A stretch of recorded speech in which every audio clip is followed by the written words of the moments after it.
লাঠি দিয়ে আমাকে চারবার থেকে ঘিরে রাখছে। আমি হাত জোর করে বলতে পারি আমার চাইলে দেন, আমি মরে যাবো। আমি ওদের কাছে হাত জোর করে বলছি যে আপনারা প্লিজ আমাকে বাঁচান, নাহলে আমাকে মেরে ফেলবে। তো ওই 3 জন মহিলা আমাকে পিছনে লুকিয়ে রাখছিল। এরপরে একটু পরে এসে ছাত্রলীগের লোকজন গালাগালি শুরু করছে যে তোরা এখানে কেন, অনেক খারাপ গালাগালি করছে। তখন সবাই দৌড়ে আমরা যখন সামনে গেছি আবার দৌড় দিছি। সরকার এই মুহূর্তে তার গতি হারানোর ভয় কাঁপছে, এটাই আবার একটা ঝুঁকি তৈরি করছে এই আন্দোলনের জন্য। It's a very risky game, tough game. সরকার এই খেলাটা খেলে হয়তো তীব্র ভয় ধরিয়ে দিতে পারতো যে পরদিন আর কেউ মুভমেন্টে আসছে না, আর হতে পারতো উল্টো, যেটা আসলে হয়েছে। ঢাকা বিশ্ববিদ্যালয়, কুমিল্লা বিশ্ববিদ্যালয়ের বিভিন্ন পদে থাকা ছাত্রলীগের নেতা কর্মীদের পদত্যাগের হিড়িক পড়ে গেছে। সরকার যা করছে কোটা সংস্কার আন্দোলন নিয়ে তারা কোনো মতেই কাজ মেনে নিতে পারছে না। অযোগ্যদের ভারে নুয়ে পড়েছে সরকার। কোনো রকম ভনিতা না করে এটাই আমি আজকের এই আলোচনায় প্রমাণ করার চেষ্টা করবো যে আওয়ামী লীগের রাজনৈতিক ইতিহাসে মনে হয়েছে প্রধানমন্ত্রী হতাশ, প্রধানমন্ত্রী বিধ্বস্ত, তার কথাবার্তা ধারাবাহিকতা ছিল না এবং তিনি দর্শক, বাংলাদেশের এই কোটা আন্দোলনকে কেন্দ্র করে এই আওয়ামী লীগ কিছুটা ডসে পড়তে পারে এমনটাই কিন্তু জানিয়েছেন বিএনপির কিছু নেতাকর্মীরা। তারা বলতেছেন যে কোটা আন্দোলন নিয়ে কিন্তু ছাত্রছাত্রীরা আন্দোলন করতেছে এবং সেই ছাত্রছাত্রীদের উপর কিন্তু ছাত্রলীগ নেতাকর্মী আছে তারা কিন্তু অতর্কিতভাবে হামলা করতেছে এবং তাদেরকে হত্যা করতেছে। এরই মাধ্যমে কিন্তু আওয়ামী লীগের বেশ কয়েকজন নেতাও কিন্তু জড়িত আছেন, এটা কিন্তু অনেকেই বলতেছেন। ইতিমধ্যে আপনারা দেখেছেন বিএনপির অনেকজন নেতাকর্মী তারা কিন্তু একটা বড় একটা আশা নিয়ে আসেন যে এরই ফাঁকে বিএনপি কিছু একটা করবে। ইতিমধ্যে আপনারা দেখেছেন তারা কিন্তু বলতেছেন যে এই আন্দোলনের শেষেই সরকারের নাকি পতন হবে, এটা কিন্তু স্পষ্টভাবে তারা বলতেছে। আসলে আমরা দেখে আসবো যে ছাত্রলীগ নেতাকর্মীরা যেভাবে ছাত্রীদের উপর হামলা করতেছে, এদিকে বিএনপি কিন্তু ছাত্রছাত্রীদের পক্ষে নিয়ে কিছু কথাবার্তা বলতেছেন। দর্শক, সব মিলিয়ে আজকের এই ভিডিওটি গুরুত্বপূর্ণ। ভিডিওটি শেষ পর্যন্ত দেখলে বুঝতে পারবেন যে আজকের এই আন্দোলনের মূল কারণ কি এবং বিএনপি তারা কোন ভূমিকা নিচ্ছে, ছাত্রছাত্রীদের পক্ষ নিয়ে তারা কোন ভূমিকা নিচ্ছে, আগামী দিনের আন্দোলনকে তারা অব্যাহত রাখবেন সে বিষয় নিয়ে কিন্তু বিএনপি কিছু কথাবার্তা বলেছে। চলুন আজকের এই ভিডিওটি শেষ পর্যন্ত দেখে। সরকার এই মুহূর্তে তার গতি হারানোর ভয় কাঁপছে, এটাই আবার একটা ঝুঁকি তৈরি করছে এই আন্দোলনের জন্য। কয়েকটা সিগনিফিক্যান্ট জিনিস গতকাল হয়েছে, সেটা হলো তার আগের দিন, পরশুর কথা বলছি। পরশু যখন ছাত্ররা আন্দোলন করছিলেন ঢাকায়, তার আগের দিন রাতে কয়েকটা ইউনিভার্সিটিতে, চিটাগং ইউনিভার্সিটিতে, জাহাঙ্গীরনগরে এরকম হামলা হয়েছিল। গতকাল ঢাকা ইউনিভার্সিটি এলাকাতে ছাত্রলীগ হামলে পড়েছিল আন্দোলনকারীদের উপরে, বেধড়ক পিটিয়েছে ছাত্রছাত্রী সবাইকে। সেদিন 2 জন মারা গেছে বলে মার্কিন পররাষ্ট্র দপ্তরের ব্রিফিংয়ে বলা হয়েছে, যদিও আমরা আমাদের দেশের নিউজে সেটা দেখিনি। অ্যাপারেন্টলি এই বল প্রয়োগটা আসলে সম্পূর্ণ ভিডিওটি দেখলেন এবং আজকের এই ভিডিও সম্বন্ধে আপনাদের ব্যক্তিগত মতামত অবশ্যই কমেন্টে জানিয়ে দিবেন। ইতিমধ্যে আপনারা দেখেছেন বিএনপি কিছুটা উৎপেতে আছেন যে আরো এই দেশে একটা বড় ধরনের গন্ডগোল লাগবে, সেই ফাঁকে কিন্তু সরকার এই খেলাটা খেলে অন্য হয়তো তীব্র ভয় ধরিয়ে দিতে পারতো যে পরদিন আগামী দিনে আন্দোলন আরো কিভাবে অব্যাহত রাখা যায় সেই চেষ্টা কিন্তু করতে যাচ্ছে বিএনপি। গতকাল সারা দিন সকাল থেকে শুরু করে সারা দেশে, যেহেতু এই সম্ভাবনা আছে, ছাত্রলীগ প্রস্তুত হয়ে বসেছিল মোড়ে মোড়ে সারা দেশের বিভিন্ন জায়গায়, বিশেষ করে শিক্ষা প্রতিষ্ঠানগুলোর আশপাশে। কিন্তু শিক্ষার্থীরা সেটা মানেনি, তারা রাস্তায় নেমে এসেছিল। তারা তাদের অহিংস যে মুভমেন্ট সেটা করতে গিয়েছিল। অনিবার্যভাবেই যেটা হয়েছে, ছাত্রলীগ আগেই ঘোষণা দিয়েছে এবং তাদের সাধারণ সম্পাদক রীতিমতো ছাত্রলীগকে দায়িত্ব দিয়েছেন।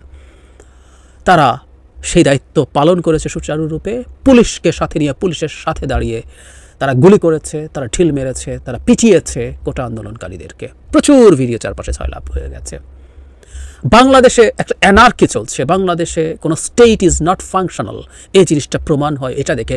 পুলিশের সাথে যখন অস্ত্র হাতে আর কেউ গুলি করে, আর কেউ আরেকজনকে পেটায়, তখন এটা স্টেটের এক্সিস্টেন্স নিয়ে প্রশ্ন তুলে দেয় স্বাভাবিকভাবেই। কয়েকটা খুব সিগনিফিক্যান্ট ফাইন্ডিং ছিল।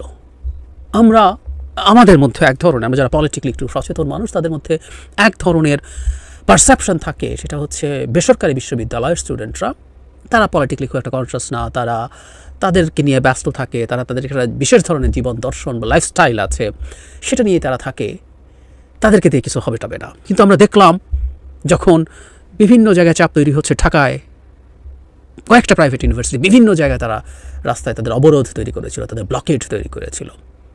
অসাধারণ ব্যাপার, দুর্দান্ত ব্যাপার। আরও খুব সিগনিফিক্যান্ট ব্যাপার, কলেজ এবং স্কুলের শিক্ষার্থীরা রাস্তায় নেমে এসেছে। নটরডেম কলেজের স্টুডেন্টরা মতিঝিল দখল করে ফেলেছিল, দেখলাম। ভিকারুন্নিসার ছাত্রীরা একেবারে বাচ্চা, আমি লাইভে দেখছিলাম স্কুলের ছাত্রীরাও স্লোগান দিচ্ছে, তারা অন রেকর্ড যারা কথা বলছে এর আগের দিনের যে আক্রমণ হয়েছে, বর্বর হামলা হয়েছে তার প্রতিবাদে দাঁড়িয়েছে তারা। অসাধারণ ব্যাপার ছিল।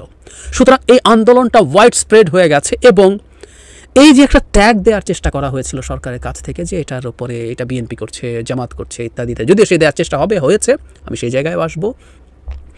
এটা করে কি সম্ভব? সম্ভব না। যে 7 জন মানুষ মারা গেছে তার মধ্যে 7 জনের বাইরে সম্ভবত একজন 10ম শ্রেণীর একজন ছাত্রী আছে রংপুরে। রাজশাহীতে নাকি আন্দোলনটা শুরু করেছে 9ম শ্রেণীর একটা ছাত্রী একা প্ল্যাকার্ড নিয়ে দাঁড়িয়ে। সুতরাং এই যে স্পন্টেনিয়াসলি মানুষ নেমে আসা, মানুষের কানেক্টেড হয়ে ওঠা, এটা বোঝায় যে এটা আসলে একটা অর্গ্যানিক মুভমেন্ট। কারণ ওই যে বলেছিলাম আগের দিন, যতবার আপনি পিটিয়েছেন কোটা আন্দোলনকারীদেরকে ততবার আসলে আপনি এই দেশের প্রত্যেকটা মা বাবার সন্তানকে পিটিয়েছেন বলে তারা ফিল করেছেন। প্রত্যেকটা ঘরে ঘরে একজন পটেনশিয়াল চাকরি প্রার্থী আছে। এই ফেইল্ড স্টেটে, এই তথাকথিত উন্নয়নের বয়ানের জাহান্নামে মানুষের চাকরি হয় না, কারণ ফালতু তথাকথিত অর্থনৈতিক উন্নয়নের মিরাকল ফালতু জিনিস প্রমাণিত হয়ে গেছে। সো তাদের মাথায় ওই কাজটা, ওই চিন্তাটা কাজ করে, তাই করেছে। এটাও একটা অসাধারণ সিগনিফিক্যান্ট ব্যাপার ছিল। এবং সরকারের লোকজন, ছাত্রলীগ যেভাবে রিটালিয়েট করেছে, পুলিশ যেভাবে হামলে পড়েছে অন্তত একটা জায়গায়, একটা হত্যার ক্ষেত্রে আমরা দেখেছি। এছাড়া সরকার আরও কিছু আচরণ বোঝা যায়, সরকার সিরিয়াসলি প্যানিকড। সকালবেলায় আমাদের, গতকাল সকালের কথা বলছি, আমাদের সামনে একটা নিউজ এসেছিল 10 মিনিটস স্কুলের 5 কোটি টাকার ফান্ডিং সরকার বন্ধ করেছে। প্রতিমন্ত্রী তথ্য প্রযুক্তি প্রতিনিধি জনাব রীতিমতো ফেসবুক স্ট্যাটাস দিয়ে এটা বাতিল করেছেন এবং সবাই দুয়ে 4 মিলিয়েছে, কারণ ওই প্রতিষ্ঠানের মালিক জনাব আয়মান সাদিক এই কোটা মুভমেন্ট এবং ঢাকা ইউনিভার্সিটিতে রক্তপাতের বিরুদ্ধে স্ট্যাটাস দিয়েছেন। আমি আসলে 10 মিনিট স্কুল সম্পর্কে খুব বেশি ডিটেইল জানি না এবং জনাব সাদিক সম্পর্কে খুব বেশি কিছু জানি না, কিন্তু যেহেতু সরকারি ফান্ড পাচ্ছেন আমি ধারণা করি সরকারের সাথে তার সুসম্পর্কই ছিল। এই যে ফান্ড বাতিল হলো, এটা সরকারের আতঙ্কের একটা সিগন্যাল, কারণ পক্ষত্যাগের পরিস্থিতি কি তৈরি হচ্ছে? আমরা এর মধ্যে দেখেছি বিভিন্ন জায়গায় ছাত্রলীগের কমিটি থেকে পদত্যাগ করছে, বিভিন্ন জায়গায় নিউজ আমাদের সামনে এসছে প্রকাশ্যে ফেসবুকে ঘোষণা দিয়ে। এবং আয়মান সাদিকের মতো যাদের প্রচুর ইয়াং ফলোয়ার্স আছে তারা যদি পক্ষত্যাগ করেন, আমি আবারও বলছি, আমি দুঃখিত, আমি আসলে চেক করে নিলে ভালো হতো ওনার পলিটিক্যাল কোনো অ্যালিজেন্স সরকারের সাথে রিলেশনশিপ আছে কিনা, আই রিয়েলি ডোন্ট নো, কিন্তু ফান্ড পাওয়ার ভিত্তিতে কথাটা বলছি। অ্যাটলিস্ট উনি সরকারের জন্য হার্মফুল না মনে করছে, মানুষজন যদি সরকারের পক্ষ ত্যাগ করতে পারে, সুতরাং দ্রুত একটা শাস্তি দিয়ে জনাব সাদিককে একটা শাস্তি দিয়ে এই মেসেজ আদার ইনফ্লুয়েন্সারকে দেওয়া হলো, বি কেয়ারফুল। সরকারের আতঙ্ক এবং ভীতির একটা প্রমাণ। আর কি কি প্রমাণ আছে? দেশের সব শিক্ষা প্রতিষ্ঠান বন্ধ করে দেওয়া হয়েছে, স্কুল, কলেজ, ইউনিভার্সিটি সব কিছু বন্ধ, হল বন্ধ, সবাইকে পাঠিয়ে দেওয়ার চেষ্টা করা হচ্ছে।